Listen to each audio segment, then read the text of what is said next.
Alright, here we go. We're going to try and do this. It's going to be pretty jacked up, and I'm going to go pretty fast because we don't have a lot of time. And I really suck at this. So anyway, X icon making. In the folder in the download, you have the font, the Bank Gothic font that you can load onto your Mac and computer. You should know how to do that. The action, you can see my other video on the iSatin thread on how to load that, so I'm not going to really show that right here. And you have the PSDs, which I'll open right now.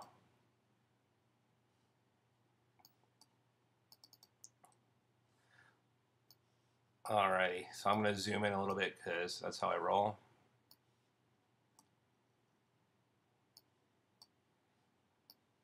Get rid of this guy. So the text one's pretty easy. After you loaded your text, all you do is you highlight the text layer, grab your text tool in your toolbar, and you could just write anything you want. So iPod, pretty much done with that. You don't have to do anything else. If they're too long, you may have to copy it and do stacks, but you guys pretty much know that. Turn off the orange background layer and simply File, Save for web and devices, and it's the PNG-24 that you want, and hit Save to where you want it. So that's basically that guy. Now if you want to make the cutout icons that have been going around, what you pretty much have to do is make a duplicate of your PSD because you don't want to ruin this one. So you're going to duplicate the whole image so you have another PSD. I'll zoom into that one. You could get rid of your text layer because you're not going to need that. You pretty much get rid of the orange layer because you don't really need that either.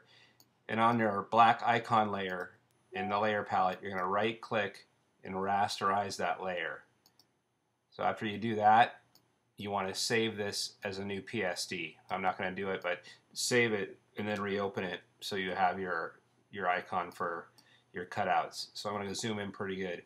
Now what you want to do is find a really high quality image of your icon.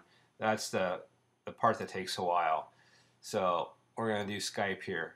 So there's more than one way to do this, but what I'm going to do is I'm going to take my my magic wand tool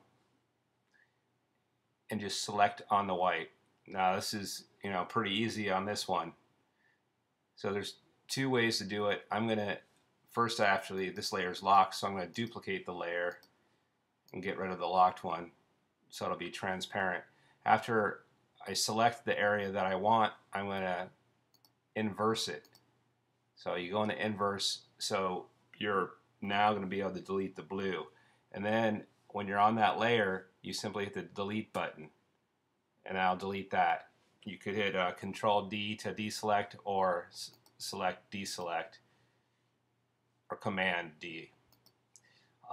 Pretty much now what I'm going to do is, instead of bringing it in, resizing it, I'm going to crop it a little bit closer. The best way so you don't lose resolution is you go to image size, and right here I'm going to make the height about, I don't know, let's just say 35, I'm guessing.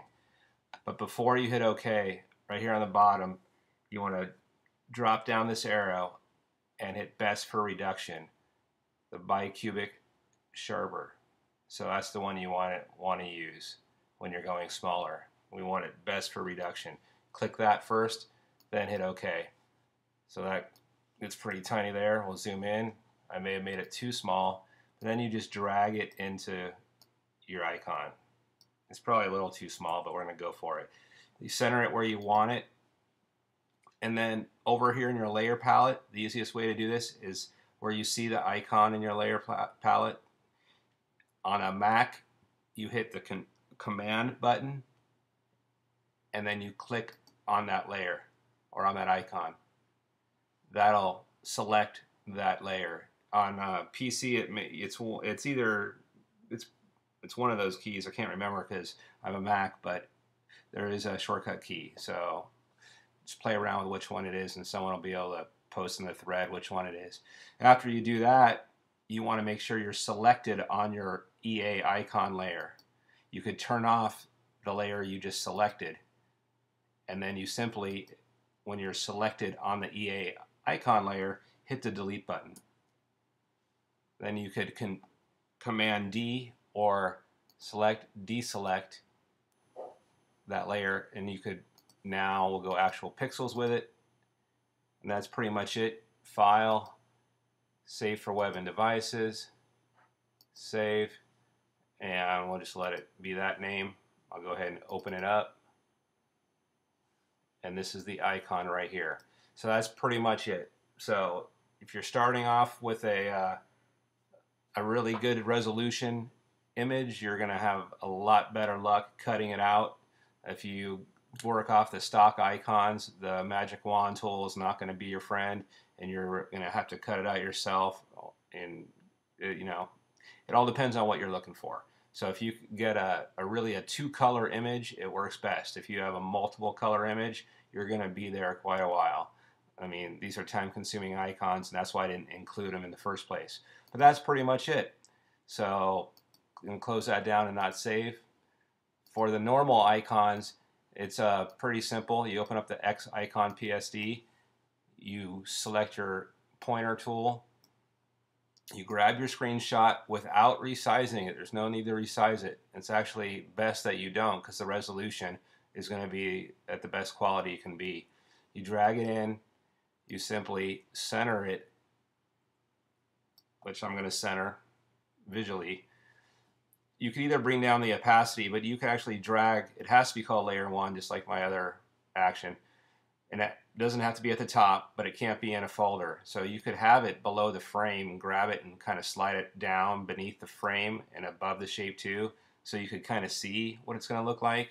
And you can move the icon with your arrow, or you could grab it and move it.